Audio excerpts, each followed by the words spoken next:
بسم الله الرحمن الرحيم الحمد لله رب العالمين والصلاة والسلام على رسول الله صلى الله عليه وعلى آله وأصحابه أجمعين وبعد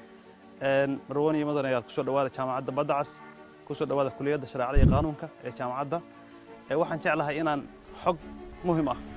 aan jaamacadda idinka siiyo oo ku aadan waxyaalaha aan bixino adeegyada ay jaamacaddu bixiso gaar ahaan kulliyadda shariicada qaanun ama kulliyadda xuquuqda ay bixiso waxa qofka ka baxa إن شاء الله marka uu ka baxo dhamaysto 4 sano uu noqon karo ama shaqada uu heli karo iyo guud ahaan jaamacadan iyo waxay jaamacadaha kale kaga duwan tahay marka koobaad kulliyadda shariicada qaanun oo kamid ah kulliyadaha ugu muhiimsan ee jaamacadda Badacas waxaan ku dhignaa dhowr waxyaalood waxay jaamacaddu leedahay darajada bachelorka lagu qaataa waxay leedahay master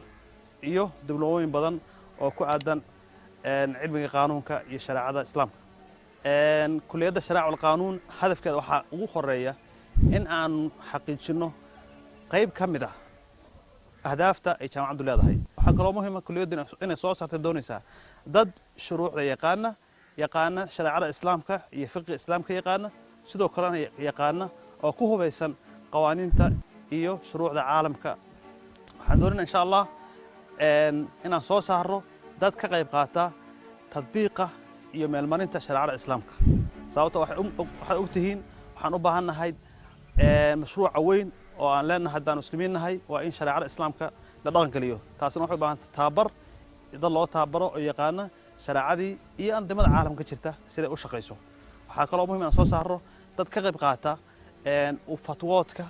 iyo in bulshada wixii sharciga u baahan tahay in looga iftiimiyo oo fatwada caalamiga ah fatwada diinta islaamka ku saabsan dad soo taqaana ka qayb qaato bulshada ka kaafiya oo ka shaafiya inta kadib waxa muhiim ah iyadana ardaygu markuu jaamacad dhigto ama kulliyadda shariicada qaanun ka baxo ama kulliyadda xuquuq ka baxo xagee muxuu ka shaqeynayaa shaqooyinka u furan waxa kamid ah kow wuxuu ka shaqeyn doonaa saa taqaana caadiyan garsoorka qaybihiisa kala duwan wuxuu ka shaqeyn karaa maxkamadaha darajada koowaad wuxuu ka shaqeyn maxkamadaha racfaanka wuxuu ka shaqeyn karaa maxkamadda dastuuriga wuxuu ka shaqeyn karaa dhammaan xarumaha dawladda oo kala duwan wuxuu ka shaqeyn karaa hay'adaha caalamiga ah waxa u furan inuu furto nootaayo sharci oo ah meesha nootaayo u taqaana sharciyada dadku ay loogu kala qoro waxyaalaha heshiisyada ah waxa u furan inuu noqdo xuquuqdooda oo muxaami inuu noqdo ama lawyer uu noqdo intaas waa shaqooyin u furan waxa u furan inuu noqdo macallin jaamacadeed oo uu sharciga baro dadka jaamacadda sharciga baro ka mid noqdo intaas oo fursooyin jira weeye inta kadib waxaan doonaynaa jaamacadan guud ahaan waxay jaamacadda kaga duwan tahay anaga dadka waa barnaa waana tababaraa labadaas oo socoto weeye tacliin kaliya ma ahan waa tacliin iyo tababar iyo layli dadka waxaan inaan laylino oo shuruucda ku laylino oo baro nadari uma siino waa tababaraa waana ku laylinaa waxaa kaloo muhiim ah iyadana jaamacaddu ay jaamacad ka duwan tahay runtii kulliyadda shariicada qaanun nooca aan u dhigno iyo sida aan u dhigno cidna uma dhigto marka waxaa muhiim ah in furuuqda iyo kulliyadaha u dhexeeya la ogaado waxaan dhignaa shariicada islaamka oo fiqigu aad uga buuxo waxaan dhignaa shuruucda caalamiga waxaan dhignaa shuruucda waddanka Soomaaliya oo ah waddankeena runtii waddan weyn baan qaran baan nahay xogaa aan kufno laakiin sharci baa waddanka jira nidaam baa ka jira wadamada caalamka mid aan nahay marka shuruucda waddankana si fiican oo aad u faahfaahsan ayaa shuruucda waddanka leen looga baraa haday noqon lahayd shuruucda dowladda federaalka ah oo runtii urdan ah oo hadda kuwa hore in boorka laga shafo u baahan iyo shuruucda Puntland ay leedahay oo ilaa maalintii la asaasay ilaa hadda ay iska soo daabaxaysay ayadana dadka waa baraa waxaa kaloo muhiim ah inaan sheegno دراسة مقارنة من أفق برتو دراسة مقارنة من برتو معناها ويان دراسة اسمه برتو شريعة الإسلام كا إيوه فقه إسلامي أما كو برتو وكتشان سروي هاي ونكفرس بدني هاي قفك عادي أو مدود برتا ده قانون كريه برتد فرصة ومحدود صابته أقدر كان أشقينس برشا أشقينس وبرشا إسلامه أو بدوني أنا شرعي تقاني شرعي وحلاق الشغل شنو قال ده كريه شرع برتد ده عالم كحوكتهين هذا وحبضن بارنتي عالم كسوف فرمي عالمك هل مقالو نقضي wax badan baa rabaa adduunka shuruucda ka jirta iyo caalamku soo nool yahay inaan ogaano marka hadda uu qofku shariico kaliya barto ayadoo fiican haddana waxa laga yaabaa wax badan inuu ku waayo sababtoo ah waa saas saddex caalam waaqaca jira saas weeye marka arday ka soo baxo xarijeynaa wax badan inuu ka taro suuqa camalka wax badan inuu ka taro dawladnimada wax badan inuu ka taro meel marinta shuruucda dadka jaamacadda soo gala runtii tababarkay qaataan cid kale oo siisaa ma jirto ardayda anaga waxaan ku tababaraa maalin dugeedka jaamacadda ka soo galo ilaa maalinta naga dhamaado arday dhisan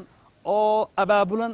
oo jaamacad waxay tahay yaqaana baan soo saaraa saadaradeed tartanka caynkaas ku jira waxaan rajaynaynaa inaan ka mid nahay jaamacadaha ugu muhiimsan waddankeena ku yaala oo hormuudka ah ardaygu